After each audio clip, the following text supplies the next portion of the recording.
দেখলাম যখন বিমানবন্দরে নামলেন, ইস্টবেঙ্গলের পক্ষ থেকে রূপক সাহা ছিলেন, মোহামেডানের পক্ষ থেকে মোহাম্মদ কামরুদ্দিন ছিলেন, দুই প্রধানের কর্তারা ছিলেন, কিন্তু মোহনবাগান থেকে কোনো কর্তা আসেননি। কোথাও আক্ষেপ থেকে গেল। কোট আনকোট অনেক কথা প্রসঙ্গ এসেছিল যে আইএফএ আগে বাংলা দলকে নিয়ে ভাবুক, আইএফএ আগে সিএফএল শেষ করুক, আইএফএর আগে বাংলা দলের বাংলাকে আরও উন্নতির দিকে এগিয়ে নিয়ে যাক, তারপরে কথা হবে। এই কথাগুলোর কি স্পষ্ট জবাব দেওয়া গেল এই জয়টা? আমার মনে হয় কথার জবাব কাজে হয়।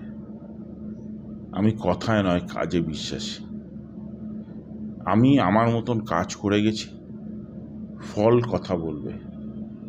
সেটা আইএফএর ফিনান্সিয়াল সাইড হোক, ক্ষেপের মাঠ ফুটবলের উন্নতির পরিপন্থী। আমাদের উন্নতিটা আটকে দেয় ক্ষেপের মাঠ। আমি প্লেয়ারদের দোষ দেবো না, তাদের দুজনকে বাদ দেওয়া হয়েছিল এই দল। বাদ দেওয়া হয়েছিল একদম। কারণ ডিসিপ্লিন ধরে রাখতে গেলে কঠিন হতে হয়, শক্ত হতে হয়। এই যে ছেলেগুলোকে চাকরি দেওয়া হলো, এক্ষেত্রে কি আপনি মনে করেন যে আগামী দিনে বা আগামী বছর প্রচুর ছেলে সন্তোষ ট্রফি ট্রায়ালের জন্য অংশ নেবেন, এবং যেটা আমরা অতীতে দেখছিলাম যে ট্রায়ালের জন্যই ছেলেরা আসছিল না, সেক্ষেত্রে কি আগামী বছর থেকে আরও সুদিন আসবে বলে আপনি মনে করছেন? নিশ্চয়ই এটা একটা দুর্দান্ত বার্তা গেল সব প্লেয়ারদের কাছে যে সন্তোষ ট্রফিতে যদি ভালো রেজাল্ট করতে পারি, যদি বাংলাকে চ্যাম্পিয়ন করতে পারি, তাহলে চাকরি আছে। और ये धोनी की हुई जी। गजब ग्रिप कैसे SRMB जैसे SRMB TMT बार की विन ग्रिप टेक्नोलॉजी सीमेंट के साथ बनाए मजबूत पकड़। Grip is important. নমস্কার দর্শক বন্ধুরা, এক্সট্রা টাইম বাংলায় আপনাদের সকলকে স্বাগত। সন্তোষজয়ী বাংলা এবং গোটা বাংলা এই মুহূর্তে দাঁড়িয়ে একটা উৎসবের আমেজে। কিন্তু এই সন্তোষ জয়ের পেছনে এই যে ঘরটায় আমরা এখন রয়েছি, সেই ঘরটা ছিল ওয়ার রুম, বা এই ঘর থেকেই কিন্তু সন্তোষ জয়ের যে রূপকথার জয়গাথা সেটা কিন্তু লেখা হয়েছিল। এবং আমার সঙ্গে এই মুহূর্তে রয়েছেন আইএফএ সচিব অনির্বাণ দত্ত, এবং আমরা এখন যে চেয়ারটায় বসে আছি ঠিক তার বিপরীতে ওখানে সেদিন বসেছিলেন সঞ্জয় সেন, এবং সেদিন সাংবাদিক সম্মেলন করে ঘোষণা করে দেওয়া হয়েছিল বাংলা দলের কোচ সঞ্জয় সেন। তারপর বাকিটা তো আপনাদের সকলেরই জানা। কিন্তু এই পুরো প্রক্রিয়াটা কিভাবে সম্ভব হলো, বা এই পুরো জার্নিটার অলিখিত নায়ক আইএফএ সচিবও। আমরা কথা বলবো তার সঙ্গেই সন্তোষ জয়ের পুরো জার্নিটা নিয়ে। প্রথমেই যেটা আপনাকে দাদা স্বাগত এক্সট্রা টাইম বাংলায় আরও একবার। এবং কোথাও কি মনে হচ্ছে যে একটা, অনেকে বলছেন যে আপনি কাঁটার মুকুট পরে আছেন, সেই কাঁটাটা কোথাও একটু সরে গেল বলে মনে হয়? দেখো, কাটার মুকুট কিনে আমি যাই না। ফুটবলটা আমার খুব হৃদয়ের কাছের খেলা। আমি খেলাটাকে ভালোবাসি এবং আমার মনে হয়েছিল এখানে অনেক কিছু করা যেতে পারে, যেটা গঠনমূলক কাজ হবে, যেটা বাংলার ফুটবলকে এগিয়ে নিয়ে যাবে। আর যখন সেটা মনে হলো, তো সেই কাজটায় ব্রতী হলাম। আমি আগেও বলেছি এটা, যে ময়দানের মধ্যেই তো আমরা বড় হয়েছি, তো প্রচুর ক্লাব এর সাথে খুব ছোটোবেলা থেকে আমরা যুক্ত। এবং একটা সময় ক্লাবরা এসে আমায় বলেছিল যে জয়, আইএফএটাকে ধরতে হবে, আইএফএটাকে তুমি ধরো, নইলে কিন্তু এই জায়গাটা ফুরিয়ে যাচ্ছে। ফুটবল যেই জায়গায় চলে যাচ্ছে, একটা সময় আসবে যখন আর কেউ কিন্তু এই খেলাটার খোঁজ রাখবে না। তোমার ধরা দরকার ক্লাবদের স্বার্থে, ফুটবলারদের স্বার্থে। এবং এদের মধ্যে অনেকেই আমায় কোলে পিঠে করেছে, তাদের আমি সেদিন না বলতে পারিনি। আর আমার মনে হচ্ছিল সত্যি অনেক কাজ করার জায়গা আছে বাংলার ফুটবলে। তো তারপরে সবাই জানো কী হয়েছিল, আইএফএতে আসা, আইএফএর কাজ শুরু করা, এবং যেই প্ল্যান নিয়ে আমরা এগোনো শুরু করেছিলাম, সেই প্ল্যানটা যে সঠিক পথে আমরা এগোচ্ছি তার প্রমাণ হলো এই সাকসেস। এই যে পরপর প্রত্যেকটা টুর্নামেন্টে আমাদের টিম ভালো খেলছে। আমরা হয়তো সন্তোষ ট্রফি চ্যাম্পিয়ন হয়েছি, কিন্তু যদি পেছনে দেখো তুমি, আমরা বিসিরায়ও চ্যাম্পিয়ন হয়েছি, আমরা ন্যাশনাল গেমসও চ্যাম্পিয়ন হয়েছি, মেয়েরা দুটো এনএফসির সেমিফাইনালিস্ট হয়েছে। একটা কনসিস্টেন্ট রেজাল্ট আছে। হ্যাঁ, অনেকে হয়তো বলবে যে 2 বছর সময় লেগেছে, 2.5 বছর সময় লেগেছে, কিন্তু কোনো চারা রোপণ করা মাত্র তো ফল আসে না। তার ফল আসার জন্য সময় দিতে হয়, তাকে নার্চার করতে হয়। আমি যেই লক্ষ্যটা নিয়ে কাজ শুরু করেছিলাম তার নার্চারিংয়ের রেজাল্ট হয়তো সবে দেখা যাচ্ছে, কিন্তু আমি খুব দৃঢ়ভাবে বলতে পারি যে আমরা যদি যেই প্ল্যান নিয়ে এগোচ্ছি, যে কাজগুলো করছি সেটা সঠিকভাবে চালিয়ে যেতে পারি, তাহলে আগামী দিনে গিয়ে কিন্তু বাংলার ফুটবল ব্যাপকভাবে লাভবান হবে। বাংলার ফুটবলের যে পুরনো গরিমা সেটা কিন্তু আবার ফিরে পাবে, আর তার জন্যে যা যা দরকার আমরা কিন্তু আপ্রাণ চেষ্টা করছি। 33 বার সন্তোষ চ্যাম্পিয়ন হয়েছে বাংলা দল, এবং সেই 33 বারের মধ্যে 9 বার সন্তোষ ট্রফি এসছে দত্ত পরিবারের হাত ধরে। পরিসংখ্যানটা কি ঠিক? হ্যাঁ, ঠিক। এটা যদি বলেন। মানে সেই অর্থে বলতে গেলে হ্যাঁ, আমার জেঠু মানে বিশ্বনাথ দত্ত 4 বার সন্তোষ ট্রফি আচ্ছা। পেয়েছিলেন, তার টার্মে 4 বার সন্তোষ ট্রফি এসেছিল। আমার বাবা প্রয়াত দত্তের টার্মে 4 বার সন্তোষ ট্রফি এসেছিল, আর আমার টার্মে এই প্রথম আসলো। In fact son of the soil players খেলানো সন্তোষ ট্রফিতে শুরু হওয়ার পরে এই প্রথম বাংলা সন্তোষ ট্রফি পেলাম। সঞ্জয় সেনকে কীভাবে রাজি করেছিলেন? কারণ আমরা দেখেছি অতীতে যারা মূলত সিএফএলে কোচ থাকেন বিভিন্ন দলের, তারাই সন্তোষ ট্রফির দায়িত্ব নিয়েছেন। তো সেক্ষেত্রে সঞ্জয় সেনকে কীভাবে রাজি করিয়েছিলেন? দেখো, সন্তোষ ট্রফির কাজটা কিন্তু এই বছর শুরু হয়নি, এটা শুরু হয়েছিল আগের বছর। তুমি সংবাদ মাধ্যমে আছো, তুমি রেগুলার আমার কাছে আসো, তোমার মনে থাকবে নিশ্চয়ই যে আমরা হারার পরে একটা মিটিংয়ে বসেছিলাম, হ্যাঁ, ম্যানেজার্স রিপোর্ট নিয়ে সবাই মিলে আলোচনা করেছিলাম যে ঠিক কোন কোন জায়গায় আমরা ভুল করেছি, কিভাবে আমরা লক্ষ্যভ্রষ্ট হয়েছি, আর সেগুলোকে কি করে কারেকশন করা যায়। সেই সময় থেকে কাজ শুরু, এবং কথাবার্তা বলতে বলতে আমি যেটা রিয়েলাইজ করলাম যে কোচেস কমিটির একটা বড় অংশ চাইছে সঞ্জয় সেন কোচ। মানে এটা কি ওই 1 বছর আগে? না, তখন থেকে প্রসেসটা শুরু, একটা প্ল্যান, একটা ব্লু প্রিন্ট তৈরি করা শুরু, যে কীভাবে প্লেয়ার আসা উচিত, কি করা উচিত, কিভাবে বাংলার ফুটবলটাকে ভালো জায়গায় নিয়ে যাওয়া যায়, কীভাবে সন্তোষ ট্রফিতে সাকসেস আসতে পারে। তো আগের বার যে প্রবলেমগুলো হয়েছিল আমরা কিন্তু প্রত্যেকটা প্রবলেমকে ইন্ডিভিজুয়ালি এলিমিনেট করেছি। সেটা ক্ষেপের মাঠ বলো, সেটা প্লেয়ারদের ডিসিপ্লিন বলো, সেটা টিমের পারফরমেন্স বলো, সেটা প্লেয়ার সিলেকশন বলো, সেটা কোচ সিলেকশন বলো। এরপরে যখন আমরা কোচেস কমিটির মিটিংয়ে বসলাম, আমি দেখলাম কোচেস কমিটির, আমার তো কথা হতে থাকে সবার সাথে, কোচেস কমিটির সাথে কী চিন্তা ভাবনা হচ্ছে, কী হচ্ছে। আমি দেখলাম কোচেস কমিটির একটা বড় সংখ্যক মেম্বার্স চাইছে সঞ্জয় সেনকে কোচ করতে। তারপরে সঞ্জয় সেনকে কনভিন্স করা এবং তাকে রাজি করানো বাংলার কোচিং করতে। তারপর সঞ্জয় দা দায়িত্ব নিল। এই যে সব ম্যাচ আমরা টেলিকাস্ট করছি, সেটা কিন্তু একটা বড় ভূমিকা প্লে করেছে। প্রত্যেকটা ম্যাচ কোচ কিন্তু দেখতে পেরেছে, প্রত্যেকটা ম্যাচ থেকে সে স্টাডি করতে পেরেছে কোন প্লেয়ারগুলো ভালো ফুটবল খেলেছে। তার মানে নিশ্চয়ই আপনি সিএফএল শুরু হওয়ার আগেই তার সঙ্গে কথা বলতে? ম্যাচগুলো তো রেকর্ডেড আছে, হ্যাঁ, আচ্ছা, তো ম্যাচগুলো তো সবসময় দেখতে পাওয়া যায়, এবং ওনার সাথেও আলোচনা শুরু হয়ে যায়। তারপরে এই ম্যাচ দেখে সেরা টিমটা করা হয়েছিল, তারপরে তাদের এনে ট্রায়াল করা, তারপরে তাদের ফিটনেস দেখা, কারোর ইনজুরি আছে কি না দেখা। এবার যে আমাদের টিম খেলেছে, বেঙ্গলে একটা অংশ খেলেছে, বাকি অংশটা আমরা খেললাম হায়দ্রাবাদে। আমরা খেলবো টার্ফে, তার জন্যে সেন্টার অফ এক্সেলেন্সে কথা বলে প্র্যাকটিসের জন্যে টার্ফের ব্যবস্থা করা। আমরা কিন্তু সমান তালে প্র্যাকটিস করেছি টার্ফে আর ন্যাচারাল সারফেসে। তাতে কি হয়েছে, টিমটা কিন্তু দুটোর জন্যেই প্রিপেয়ার্ড ছিল। এবং এইবার যে কন্টিনজেন্ট গেছে একদিন অন্তর একদিন খেলা, তার জন্য কিন্তু আলাদা করে 2জন ফিজিও গেছে, প্লেয়ারদের যাতে রেগুলার মেসেজ হয়, প্লেয়াররা যাতে আইস বাথ পায়, প্লেয়ারদের ডায়েট প্ল্যান। সঞ্জয় দা দিটা ফ্যান্টাস্টিক জব। একটা প্রফেশনাল কোচ কী করে তার টিমকে প্রিপেয়ার করবে, সেটা কিন্তু সঞ্জয় দাকে দেখলে দেখা যায়, শেখা যায়। প্লেয়ারদেরকে উৎসাহিত করা, মোটিভেট করা, একটা বড় লক্ষ্যে তাদেরকে ব্রতী করা যে এটা আমাদের করে আসতে হবে বাংলার জন্য, সেই মেন্টালিটিটা কিন্তু সঞ্জয় দা তৈরি করতে পেরেছিল। এই যে এই বছর টিম খেলেছে, আমি জানি না লাস্ট কবে সন্তোষ ট্রফি আনবিটেন চ্যাম্পিয়ন হয়েছে বাংলা।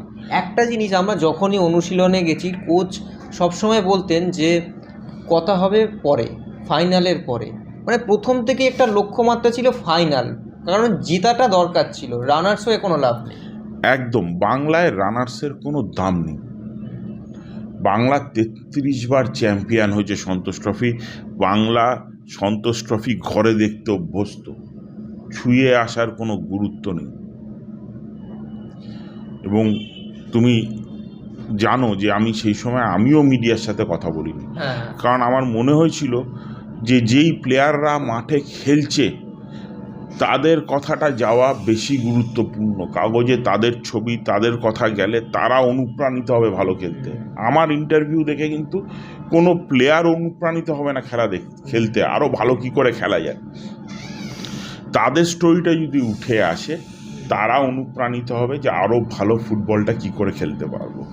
আমি চেয়েছিলাম পুরো মিডিয়ার ফোকাসটা টিমটার ওপরে থাক, যার জন্যে সেই সময় যতজন আমার কাছে এসেছে যে দাদা একটা বাইট চাই, অনির্বাণ দা একটা বাইট দিন, একটা ইন্টারভিউ দিন, আমি কিন্তু সবাইকে রিফিউজ করেছি। বলছি ফোন করেছি, আপনিও কিন্তু বলেছেন পরে।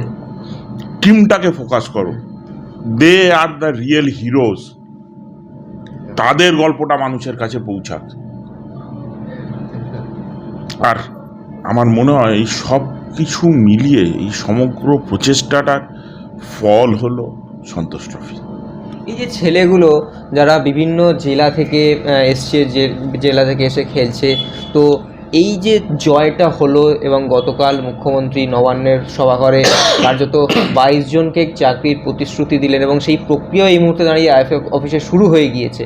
তো সেক্ষেত্রে দাঁড়িয়ে এই যে ছেলেগুলোকে চাকরি দেওয়া হলো, এক্ষেত্রে কি আপনি মনে করেন যে আগামী দিনে বা আগামী বছর প্রচুর ছেলে সন্তোষ ট্রফি ট্রায়ালের জন্য অংশ নেবেন, এবং যেটা আমরা অতীতে দেখছিলাম যে ট্রায়ালের জন্যই ছেলেরা আসছিল না, সেক্ষেত্রে কি আগামী বছর থেকে আরও সুদিন আসবে বলে আপনি মনে করছেন?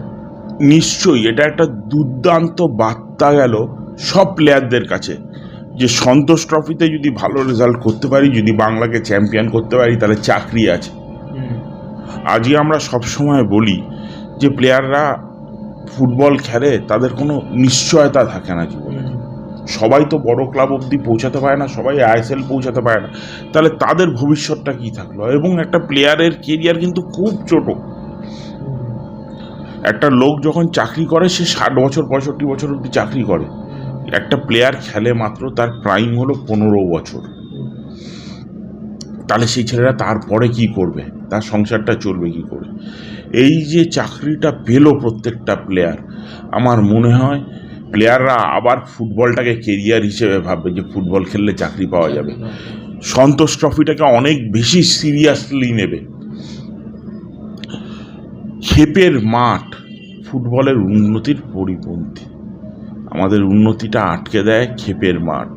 আমি প্লেয়ারদের দোষ দেবো না, তাদের 2 জনকে বাদ দেওয়া হয়েছিল একদম, কারণ ডিসিপ্লিন ধরে রাখতে গেলে কঠিন হতে হয়, শক্ত হতে হয়। কি হয়, আমাদের প্লেয়ার, সিংহভাগ প্লেয়ার এত দুস্থ ফ্যামিলি থেকে আসে, তাদের সংসার চালাতে টাকার প্রয়োজন হয়ে যায়। ক্ষেপ না খেলে তাদের সংসার চালানো কঠিন হয়ে ওঠে, এবং এই একবার অভ্যেস হয়ে গেলে হাতে কাঁচা টাকার, তাদেরকে কিন্তু ক্ষেপের মাঠ টানতে থাকে। এই যে সন্তোষ ট্রফিতে চাকরি, এটা কিন্তু প্লেয়ারদের ফোকাসটা আবার মেইন স্ট্রিম ফুটবলে ফিরিয়ে আনবে। এটা একটা বিরাট পাওনা, এবং প্লেয়ারদের কাছে কিন্তু এই বার্তাটাও গেল যে যদি ক্ষেপ খেলতে চলে যাই সন্তোষ ইগনোর করে, তাহলে কিন্তু সন্তোষের দরজা আমার জন্য বন্ধ হয়ে যাবে। আমার মনে হয় এই চাকরি পাওয়াটা ফুটবল কমিউনিটির জন্যে একটা বিরাট বেনিফিট হলো। আইএফএ বা বাংলার ইতিহাসে কি এরকম আগে উদাহরণ রয়েছে যে একটা দল থেকে 22 জন খেলোয়াড়ই চাকরি পাচ্ছেন, সরকারি চাকরি হয়তো বিভিন্ন অর্গানাইজেশনে বিভিন্নভাবে তারা স্পোর্টস কোটায় পেয়েছে, কিন্তু এইভাবে 22 জন একটা টিমকে গভর্নমেন্ট থেকে আমাদের যেভাবে মাননীয় মুখ্যমন্ত্রী দাঁড়িয়ে ওখানে অ্যানাউন্স করলেন যে সবাইকে চাকরি দেওয়া হবে এবং তাদের ডিউটি হবে ফুটবল খেলা, প্র্যাকটিস করা, নিজেদের খেলায় ফোকাস করা। বেসিক্যালি উনি কিন্তু তাদেরকে একটা ফিনান্সিয়াল স্টেবিলিটি দিলেন, জীবনে একটা সিকিউরিটি তৈরি করে দিলেন তাদেরকে, যে তোমরা নিশ্চিন্ত মনে ফুটবল খেলো, তোমাদের সাথে আমরা আছি। এই মেসেজটা কিন্তু একটা বিরাট মেসেজ। এই ছেলেগুলো কিন্তু কোনো চিন্তা ছাড়া আগামীকাল কি খাবো, আগামী এটা কি হবে ওটা কি হবে কোনো কিছু না ভেবে মন দিয়ে ফুটবলটা খেলতে পারবে। আমার মনে হয় বাংলার ফুটবলের ভবিষ্যৎ সুদৃঢ় করে দিলেন আমাদের মাননীয় মুখ্যমন্ত্রী তার এই ডিসিশন দিয়ে। বাংলার ফুটবলকে অনেক ধাপ এগিয়ে দিলেন। আমি কৃতজ্ঞ ওনার কাছে, আমরা আইএফএর সকলে ওনার কাছে কৃতজ্ঞ যে উনি এরকম একটা কাজ করে দিলেন বাংলার ফুটবলের জন্য। সঞ্জয় সেনকে কি আপনারা দীর্ঘমেয়াদী প্রক্রিয়ায় বাংলা ফুটবলের উন্নতিতে কাজ করানোর জন্য কথা বলবেন? নিশ্চয়ই কথা বলবো, দেখা যাক। সঞ্জয় দারও নিজের কিছু প্ল্যান থাকতে পারে, সঞ্জয় দার সাথে আলোচনা করব এবং উনি যদি ইন্টারেস্টেড হন তখন নিশ্চয়ই এটা ভেবে দেখা যাবে। ফাইনালে দেখলাম যখন বিমানবন্দরে নামলেন, ইস্টবেঙ্গলের পক্ষ থেকে রূপক সাহা ছিলেন, মোহামেডানের পক্ষ থেকে মোহাম্মদ কামরুদ্দিন ছিলেন, দুই প্রধানের কর্তারা ছিলেন, কিন্তু মোহনবাগান থেকে কোনো কর্তা আসেননি। কোথাও আক্ষেপ থেকে গেল? আমার মনে হয় না আক্ষেপের কিছু আছে। আপনি যদি এয়ারপোর্টের দরজাটা বাইরে দেখেন,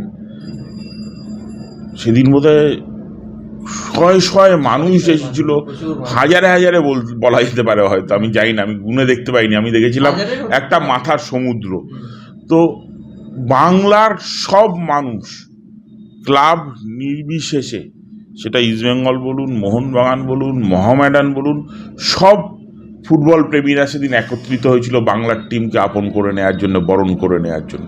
আমার মনে হয় এটাই সব থেকে বড় পাওয়া। কোনো একজন ব্যক্তি বা দুজন ব্যক্তি আসতে পারে, না আসতে পারে, তাদের নিজেদের ব্যক্তিগত অসুবিধা থাকতে পারে, সেটা তাদের ব্যাপার, কিন্তু বাংলার ফুটবল প্রেমী মানুষরা কিন্তু সেদিন এয়ারপোর্টে উপস্থিত হয়েছিল বাংলার টিমকে বরণ করে নিতে।